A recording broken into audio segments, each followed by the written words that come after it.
piling na kita.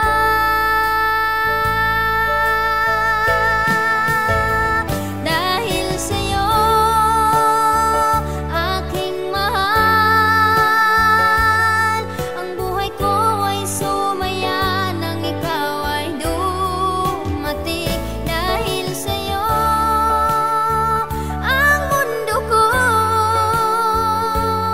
naging makulay nang ako'y ibigin. Ay, shout out po. Magandang gabi po sa lahat. Dahil sa'yo. Ayan, ang dahil sa'yo. Ay, magandang gabi po sa ating mga viewers. Yan, shout out po muna tayo kay Kuya Bal, kay Ate Edna, kay Kalinga Prab. Magandang gabi sa lahat. Lalo na po sa ating mga OFW. Ayan, sa mga Jungkar community dyan. EDSI, pasok po kayo. DJ, Lumel, Rara, Dabkit, lahat na. Pasok, pasok. So yan po mga kalingap, mga kapatid. So yan, nakita nyo sa ating thumbnail. Ito yung ating thumbnail. May napanood kasi akong vlog, no? Shout out po kay Ma'am Karen Davila. Ayan, no? Napanood ko yung kanyang vlog. Dumaan kasi sa wall ko kasi sobrang viral nito. 3 point something million views na po, no? So ano to? Credit to the owner po kay Ma'am Karen Davila. Ayan. Ang ganda kasi ng story talaga nito, no, ni Ma'am Glinda de la Cruz. Oo. Talagang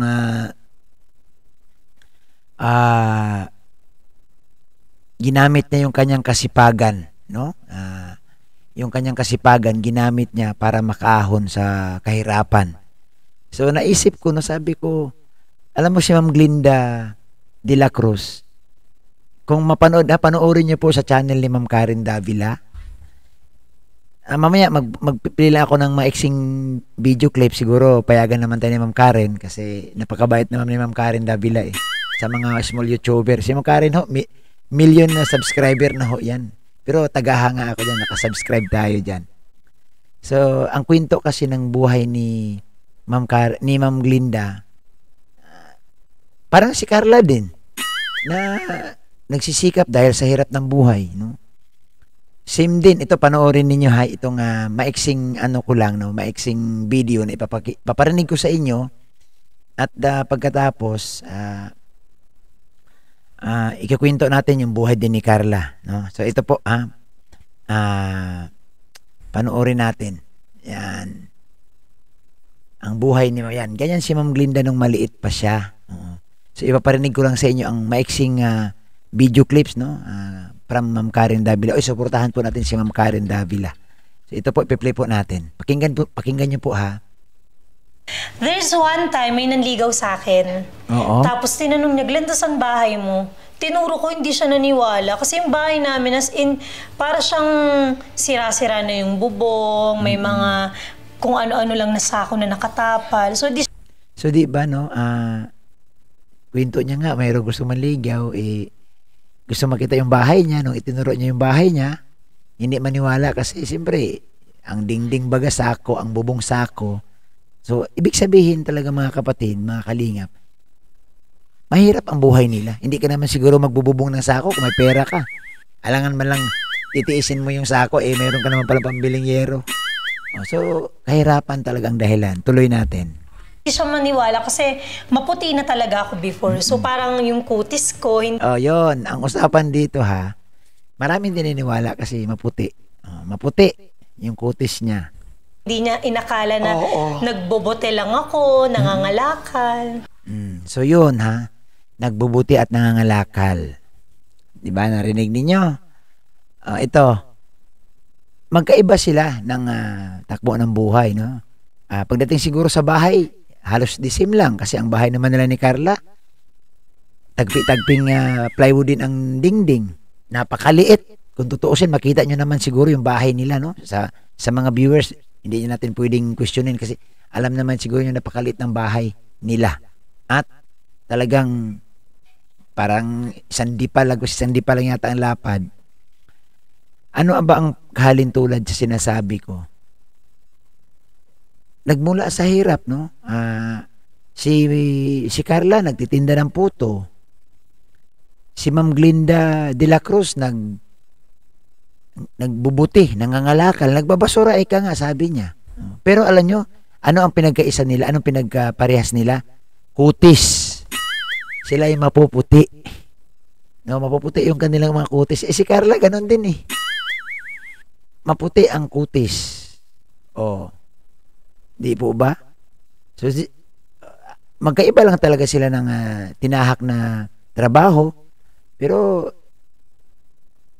ba't ba sila nagsisikap? Dahil sa kahirapan, no? Si Carla nagtinda ng puto, si Ma'am Glinda naman naranasan ang magbuti, mga lakal, no? Ng babasura. Pero ngayon, nako, anong mayroon kay Ma'am Glinda?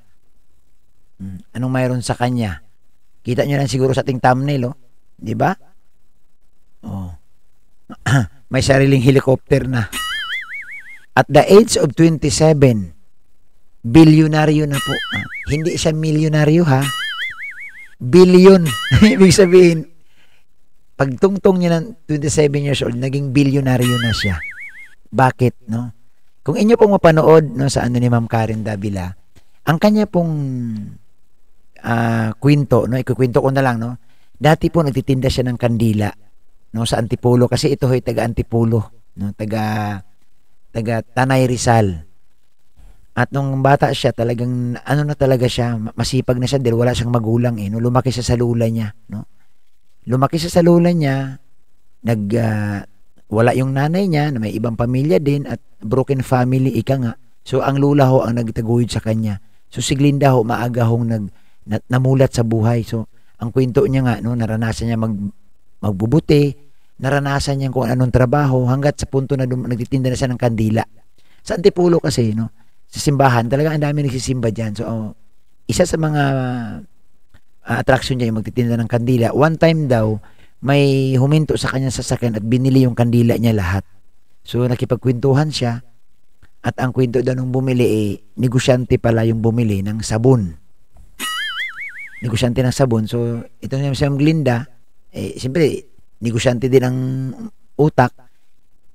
Sabi niya, ikwento niya, umutang siya ng sabon doon sa negosyante at pinautang naman siya.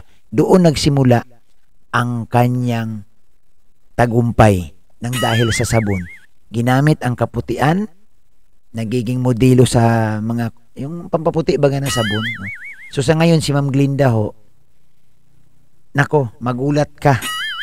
Bumili ng bahay sa Baguio, sa Itugon Benguet, no, sa halagang 86 million pesos. Cash. Oo, cash po 'yan. Oo, at mayroon na siyang isa na siya sa mga CEO, no? No, na sila po mayroon na silang nagma-manufacture sila ng mga yung whitening soap, yung mga sabon na pampaputi. Hindi lang po sabon, lahat po. Basta sila ho ang kanilang business pampaputi, yung pampaganda. Yung parang si Rosmar din, Rosmar na yung vlogger na sobrang sikat. So same sila ng kwento. Ano ang kanilang ginamit dito? Yung dahil sa hirap ng buhay, nagsipag, no? Hindi nanghina, nagpakatatag, no? Alam mo itong si Ma'am Glinda, matindi ang hindi binagdaanan. Walang magulang. Walang nagis ng ama. Pero nagsikap at sabi ko nga, grabe ang nakaka-inspired ang buhay niya, no? At the same din kay Carla, di ba? Si Carla ho, di ba, nagtitinda ng puto. Tiniis, no? Para lang makapag-aral. Hindi kinahiya ang pagtitinda ng puto, no? Similarity nila, pareho silang maganda, maputi. Kaya nga sabi ko, no, at the age of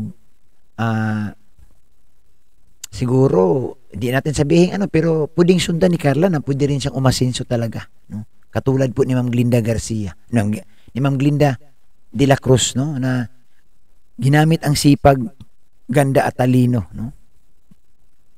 At the age of 14, si Ma'am Glinda nagiging call center na, nagiging supervisor na. Talagang magaling talaga siya, no? At siguro dahil nga doon sa siguro swerte din talaga, no? Kasi nga hindi rin siya nagtamad-tamad. 'Yun, nagsimula pumutok yung negosyo niya, no? Nag-boom yung negosyo niyang whitening soap.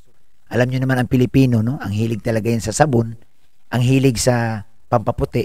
So yun po, yung product po ni Ma'am Glinda de la Cruz, yung Brilliant, yung isa sa mga nagsusupply po, no, sa mga leading supermarket sa Pilipinas na basta't pampaputi, no, pampaganda talaga. So marami siyang products. So sa ngayon, no, kung inyo pong mapanood sa vlog ni Ma'am Karen, talagang mapapawaw ka na lang, no? At the age of 27, bilyonaryo na po. Hindi ko man sinasabi na si Carla at the age of 27 maging bilyonaryo din. Ang sabi ko, maaring sundan ito ni Carla, no? Maari, no? Hindi man maging bilyonaryo, hindi man maging milyonaryo, pero maiahon sa kahirapan ang kanyang pamilya dahil sa sipag. At siyempre, ganda, no? Kagaya kay Ma'am Glinda, ginamit ang kaputian, nagiging modelo sa kanyang sariling whitening soap. Naging mabait sa kapwa, nagiging matulungin. Ayun, pinagpala. Ngayon, hindi na mabilang ang mga sasakyan, hindi na mabilang ang kapirahan, no? At may sarili ang kumpanya. Sabi niya nga sa kanyang sa interview ni Ma'am Karen, nagiging nanay ako ng 1,000 plus na empleyado. Sa dami na po talaga, no? Ay, grabe, no? Wala pang 30 anyos, bilyonaryo na, no? Isa sa mga pinakamayaman, no? So, di ba, napakaganda din, no? Na katulad kay Carla, no? Ito, nagsisikap nga, natulungan ng Team Kalingap. Nagtiis. At si Carla naman, hindi mahihain, sanay siya magtinda ng puto, no? Ito na, college na, no? Nako, maraming oportunidad, no, napapasok kay Carla. Dahil nga, pwede siyang, alam mo na, pwede siyang maging model, pwede siyang, depende, hindi natin alam, no? Pero, ang katulad kay Ma'am Glinda de la Cruz, no, talagang nagsipag lang siya at hindi siya nahiya, no?